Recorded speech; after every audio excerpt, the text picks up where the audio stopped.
Hello and welcome to the 12th Annual Naples International Film Festival. My name is David Filner and I am the Executive Vice President, Artistic Operations at Artis Naples.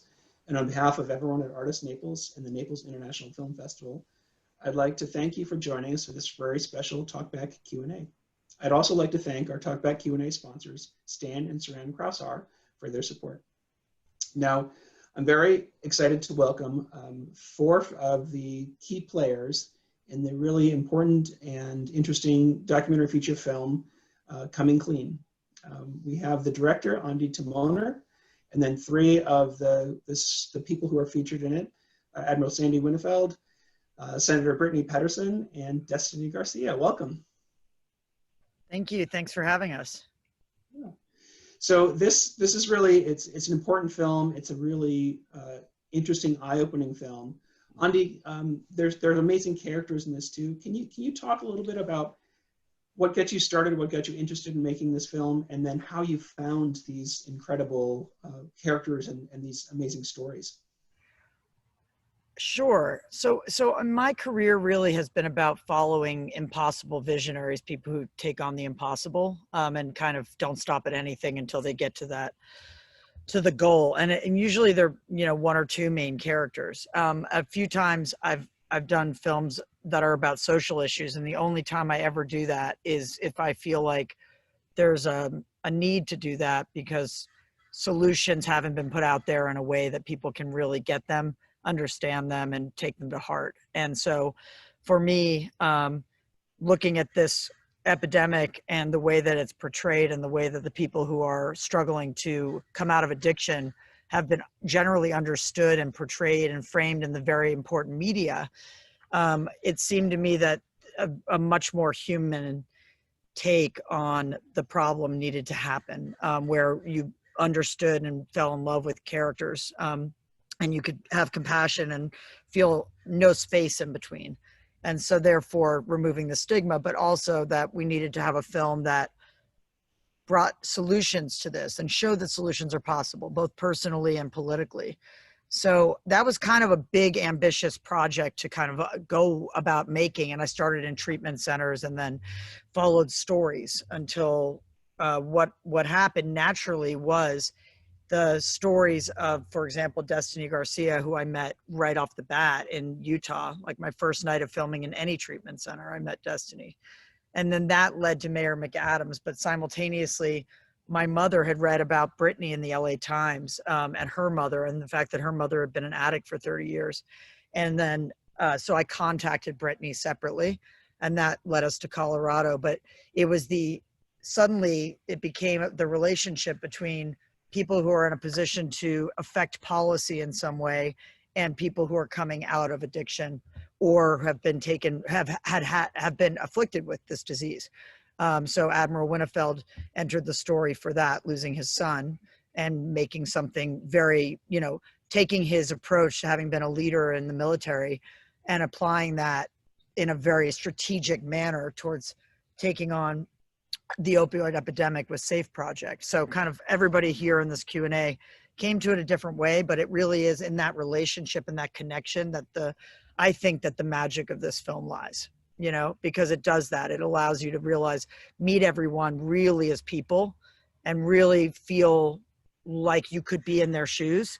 And simultaneously, the ideas that are presented they work, whether it's Destiny staying sober now for 3 years and having a job as, climbing the ranks in the mayor's office of Salt Lake, going from homeless to on a mural of 250 women who lead in Utah, that kind of turnaround. Or Stacy, Brittany's mom, who has come out of 30 years of addiction and is sober now for over 2, and seeing a grandmother to her grandson. And it's just beautiful. So it's following that while hearing from these people who are on the front lines, what needs to be done on a policy level too, is really special. So Destiny, maybe I'll start with you. In the film, you are, as she mentioned, you're in recovery from this disease and doing so well with it. What was it like to be living that and also be on camera, to have someone, it's one thing I can imagine that in normal life that you have one's ups and downs, but then to have cameras around while you're dealing, I mean, you dealt with it very well, but is there more pressure, less pressure? Was it easier, more difficult for you to be on camera? I think at first it was uncomfortable, of course, because I had never really been on camera. When I started being featured on the news and then through this documentary, so it was uncomfortable for sure, but I also learned very quickly by sharing my story, tons of people would reach out to me for help. They would ask how to get in certain treatment centers, or they would thank me for telling my story. And once I realized how much hope I was spreading by sharing my story, it got easier and easier. And then also sharing my story in a safe environment like this also helps me heal. And it also helps other people share their stories as well. So, Ondi, with these various very difficult stories, difficult situations, do you have a method or a technique for trying to get the comfort level of your subjects to be able to open up to you in these really visceral, powerful ways? Are there any tricks that you use? Any like that? Well, I mean, I think that asking them would be really interesting to hear, for me to personally to hear, but I think that all I could say for it, and maybe they have more to offer, but is just that I'm very much who I am, like in whatever circumstance it is. And so I'm just going to be very authentic, and I'm a straight shooter. And I think that they understood that, yeah, I think that that's the implicit trust that happens off the bat. You know, I'm very open about my own life, and you can ask me anything. And I have to be, because I'm expecting that of other people who are in front of the camera, you know? So that's all. There's no judgment. You don't feel judgment from me because I'm not judging. I'm here to learn, you know? Yeah.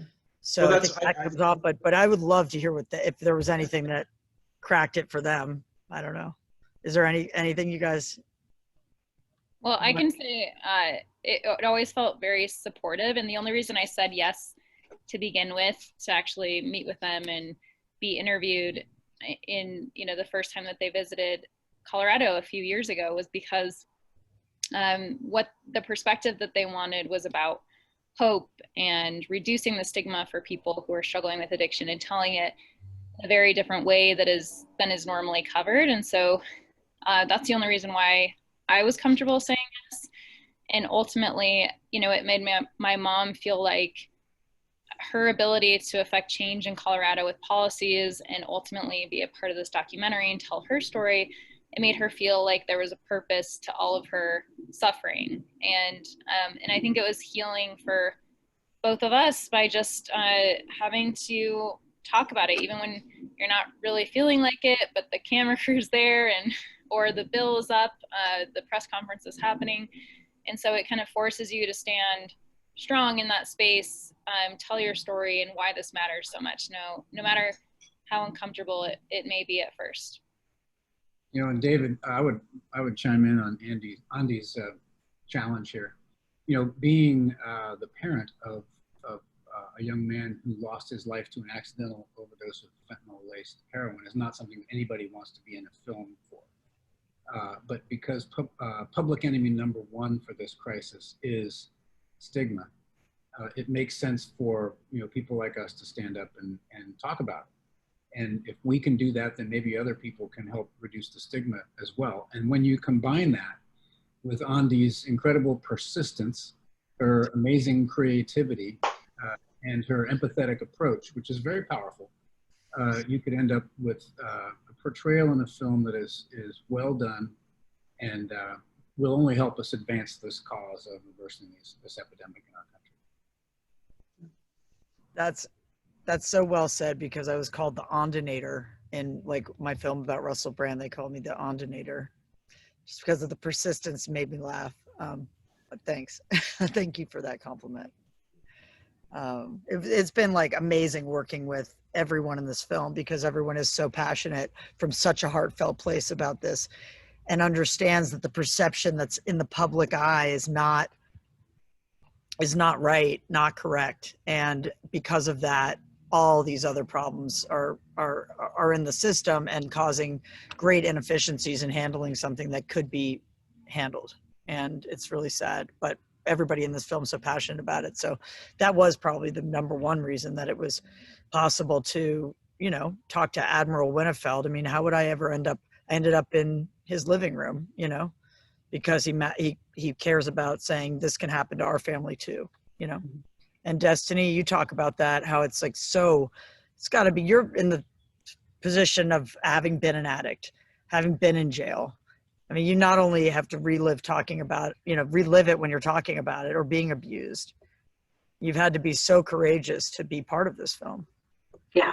I mean, I think that, Ondi, you have a way of asking the right questions to pull out what needed to be pulled out. But also I learned early on working with you that the questions that you were asking were full of hope. They weren't like, okay, let's get down to the throes of your addiction. It was more like, let's get to how did you come out of that? Which was another reason it made it easier to talk about, because you're talking about recovery on, not so much as before. And also being in the mayor's office, I already had a team of colleagues that were rooting me on and cheering me on the whole entire way. And it was easy to be honest and truthful and completely transparent with everybody in my life, including my work life. I have to say one of my favorite stories is when you told me and told the group, actually, that first night you told the group about your track marks and how you covered your arms. And within the span of filming the first few months, you were told by your colleagues at work to take your sleeves off and that it was totally fine to sit in front of the mayor's office with whatever scarring you had. And I don't wear sleeves anymore. I don't wear sleeves anymore. Yeah, you're comfortable. Yeah, you recover loudly, and that's so important. So yeah. So each of you, obviously this film is, I think as I've said, it's an important film and it's really eye-opening. And each of you sort of has a different role in the world today. I mean, you've got a government official, we've got people in the world, an advocate. Have you been able to use this film in your sort of lives and advocacy portions to get the word out? How do you feel like this film is going to be helpful for you for spreading the word beyond the people who are, obviously watching at a film festival? Are there ways that you can use this to spread this word? It's a great question. And I plan on giving, in fact, I was asked to give Admiral Winnefeld his story for his organization. And we're just going to cut off clips and give everybody what they need, everyone here has the same goal, which is to help save lives. So however we can use the film. So like we just started playing festivals in mid-August, and because it's COVID, there's different kinds of ways to do this, where it's regional or national or international. And from the get-go, all the powers that be on this film have put no restrictions on it. So tomorrow night's a free national screening of the film, live from Utah, this is pre-recorded. Yes. Not tomorrow night. This already happened, but you probably could find it online. Now there's going to be a lot more to look for in comingcleanmovie.com. If you're watching this Q&A, it's called Coming Clean Movie. That's the website, or Coming Clean Filmworks too. And that's our handle on all social media. We have a lot of screenings coming up through festivals, but we're also going to be doing and did a drive-in in Utah where Destiny is going to introduce the film. I believe Congressman McAdams will be there. It's going live at the drive-in, and it's also simultaneously nationally available for everyone to watch Saturday, October 10th. And so it's kind of cool to do that, to be able to do that. That would never happen ever if it wasn't for COVID. This is a silver lining, is that we can start doing things like this. And we're going to do a virtual treatment tour where we take it into treatment centers. I want to get it into every school in America in some form or another, whether it's in clip form or the whole movie playing, but kids really need to see the film. We made it for everybody, family members of people who are struggling with addiction, people with addiction, policymakers. So it's just a matter of getting this film to everybody. That's our goal.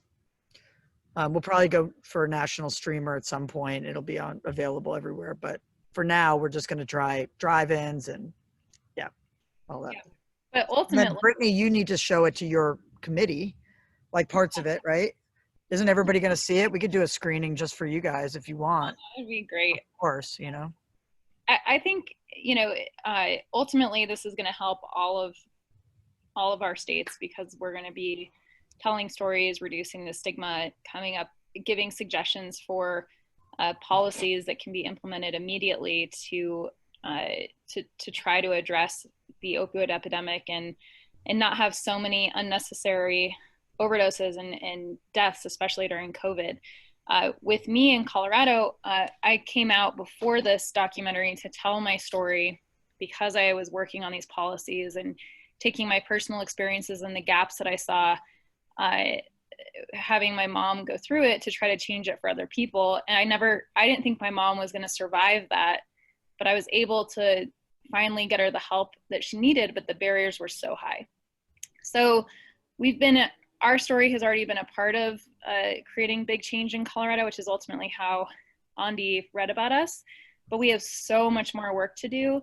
And I look forward to the Denver Film Festival here. We're going to be having a screening in my hometown with somebody who I used to work for. Is actually, he was the one that interviewed us for that. So That was a good Q&A. Yeah, no, this is all very personal and meaningful, and I know that we're going to save a lot of lives together. Yeah, we're sorry, the dog is chasing a squirrel. We're also the centerpiece of Milwaukee Film Festival and have been getting a lot of coverage there. And then we're the closing night of the Bend Film Festival in Oregon, and we're playing actually live, with people outside in Key West at the Great Key West Film Festival in November as well. So we have a lot of things coming up. It's great to be able to share it after all of the sacrifice that everybody on this screen made, and then years and years that the Parker Foundation supported it and other foundations like the Simmons Foundation. So just so gratified to be able to share it now. But we did come out with it because COVID-19 has caused such a spike in overdose deaths that we didn't want to wait for festivals to open up again. We just decided to come out with it virtually. Yeah. To get it to people. Yeah. Great. Obviously we saw where you were in the film, in your lives and your processes, whatever it was, a year and a half or so ago.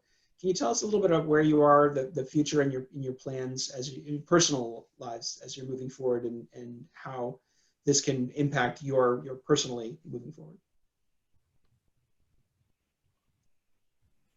Destiny? You ought to start for sure, because you got some great stories. Yeah.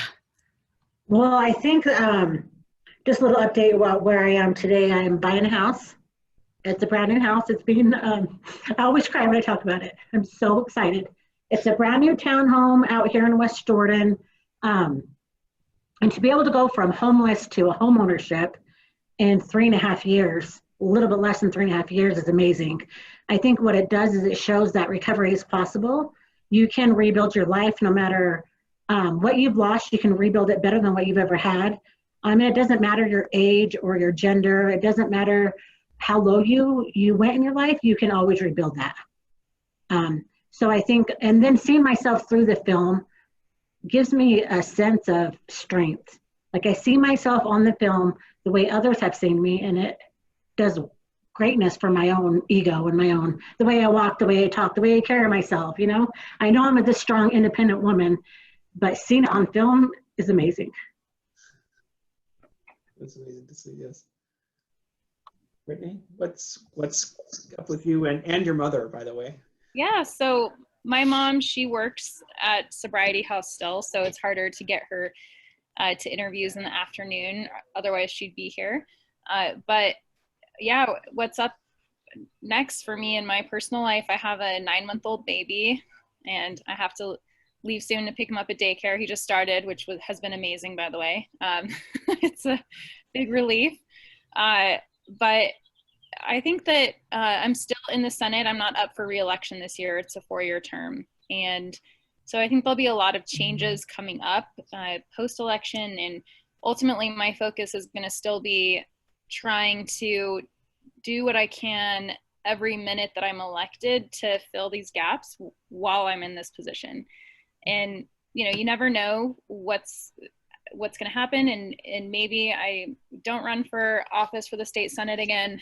And so I want to utilize every day that I have to ensure that we're bringing back the pieces that we lost during the COVID budget cuts, that we're addressing systematic failures that take a while to implement. So it's frustrating. It's a slow process, but really trying to fill the gap and do everything in my power right now to save as many lives as possible. You know, David, from here, November 29th will be 3 years that we've been in operation as SAFE Project, which stands for Stop the Addiction Fatality Epidemic. And to use a Navy term, we're full speed ahead. We aren't losing a beat. COVID has not impacted us. If anything, it's given us more opportunities to help people. But we have a whole host of things, thanks to the generous people who have supported us, that we're doing. Just to give you just a very few samples, because it's October, we have a Gone for Good campaign that we partnered with a company called Deterra, where we are going to mail out 10,000 free packages to anyone who requests one that will help you responsibly dispose of the opioids that are in your medicine cabinet. We know that 4 out of 5 heroin addicts begin with prescription medicine, and a substantial majority of those obtain those prescription medicines from a family member or a friend. So this is a very important thing. We did this in the spring and gave out 10,000 of these pouches, which can get rid of almost 1 million pain pills. So that's the kind of thing that we do. We just released a web application that will help college students who are in recovery stay connected with themselves after they graduate. And you know, there's just a full spectrum of things that we're really moving along, moving forward, trying to make a difference nationally, thanks to the people who support us. How do we get naloxone everywhere though for free? Well, it's interesting. We're working with the company that makes naloxone to try to improve access. You know, and they're willing to do that. Obviously, they're in business. They want to make a profit, but they understand the importance of what they're doing and working very hard, not only on that end, on the supply end, but also the consumer end. And for example, encouraging every college to have naloxone available in every dormitory. You know, those sorts of things we're working very hard on. And you know, we saw a dip in the fatal overdose rate in this country in 2018. Part of that was better, more responsible prescription medicine policies, but part of it was also more access to life-saving naloxone, which for those of you who don't know will reverse an overdose. It's like a nasal spray. Unfortunately, 2019 saw another increase because of increased importation of fentanyl. And as I think David or somebody pointed out, it's been a horrible year in 2020 because of the increased anxiety. And, you know, there's such a tie between mental health and substance dependence. And when you have a COVID where people are worried about losing their jobs, they're worried about contracting the disease, and the anxiety of being separated from people and isolated, the overdose rate is going off the charts, and it's very unfortunate. And Ondi, what's next? Obviously, you're in the middle of still bringing this film to the world, but when do you start thinking about a next project? That's when, like, a lot of filmmakers don't realize you give birth to the baby and then you have to get the baby to college, is the way I put it. You know, you got to make sure to get the film out somehow, some way, and the best that you can, you know. My son's a senior in high school and is applying to college right now, so I have that going on. That's pretty intense. He's applying early decision to Yale, which is my alma mater. Very competitive, and yeah, a lot of work to do on those essays and just coaxing him back into his room and to his computer over the next month or two. Yeah. Then also, I'm making a film and have been making a film about isolation, and because we, with this film, discovered that connection is really the opposite of addiction. I didn't really know that before, and I didn't realize what a role isolation plays in our pain in this country, and the pain medication is treating some of that. in addition to whatever injury it was prescribed for, or however it all began. So I wanted to look at mental health, I guess, with this film, this next film I'm making, which is tentatively called Control Option Escape. And I started it in the fall of 2019 when I was finishing this. And just began documenting scientists to look at the science of love and connection and what we need biologically as human beings. And then COVID happened. So as you can imagine, everyone turned into sort of a lab rat, whether they were a scientist in the first place or an expert or not. And so my main characters started documenting themselves, and we all started documenting ourselves, and then reaching out from there to more extraordinary stories that we heard. And so what we have is just this incredible collection of looking at, you know, our need to connect and our what happens with isolation, and whether or not technology is bringing us together as it is right now, or whether it's you know, going to have a serious impact on humanity. And then also looking at AI. So that's that film. I'm also making a film about my sister, who's a rabbi, who's a massive activist, political activist, social activist, and an incredible rabbi. She's my older sister, so that's called Rebel Rabbi. I've been making that since the fall of 2019 also. And obviously her journey through COVID, leading 1,000 families and trying to bring Blacks and Jews together and trying to keep peace between the police and protesters, and all of that has been fascinating to document through this pandemic. So I've been really busy actually with all of that stuff. Yeah. Well, I wanted to thank you so much for sharing your stories. I mean, it's, like I said, it's an incredible film, and I learned an incredible amount. It's moving, it's powerful, and I think it's a really important story that's being told right now. So thank you all for sharing. And Ondi, thank you for making it happen. I'm so glad to be able to share it with you in Naples. And thank you, Brittany and Sandy, for coming on and joining. And Destiny went off camera, but Destiny, thanks for joining again. Another Q&A for Coming Clean. Yeah, it's so good to see everyone. And I forgot to mention that my mom's still doing really well. That's so great. And, you know, I feel bad that I didn't acknowledge that also how we spend our time is just doing normal things, meeting for dinner, spending time together, her being with her grandkids, and all those things, all those moments that we cherish and that were so unlikely. And so I just want to make sure that people that watch this know my mom is still doing well. That's great. Yeah. I think we should, Destiny's back. Destiny, we're all saying, notarize something for somebody in the office. In your birthday. They're so nice to be so understanding of all your Q&As. It's awesome. Yeah, they are. Please thank the mayor for me. I will. Yeah, but we were just all saying goodbye, and just, I guess we should leave on the note that if you know somebody who you think is struggling, you should reach out to them. Yes. That's the number one thing you can do if you're watching this Q&A. Yes. Just anyone. Just when we stop watching us, go call that person. With love and empathy. It's a disease. Exactly. Yeah. With love and empathy for the disease. It's a great and important message. Okay. Thanks, David. Bye, everybody. Well, thank you so much.